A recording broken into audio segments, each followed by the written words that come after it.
Membership lower court এবং Gujarat high court করার পরেও সুপ্রিম কোর্ট তাকে রিইনস্টেট করেছে। বিজেপির কোনো নেতা উপর থেকে নিচ পর্যন্ত একজনও সুপ্রিম কোর্টের বিরুদ্ধে মন্তব্য করেনি।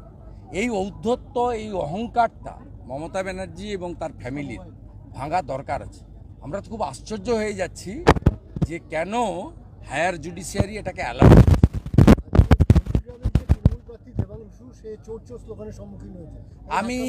দেখুন, আমি এগুলো সমর্থন করি না, কিন্তু সাধারণ মানুষের এটা স্বতঃস্ফূর্তভাবে বহিঃপ্রকাশ।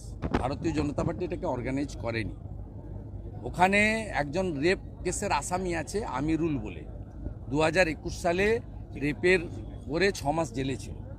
সে প্রথমে উস্কানি দিয়েছে, আর সব জায়গায় তো আপনি ঢিল ছুটতে থাকবেন আর আমি রসগোল্লা ছুড়বো, এটা তো সব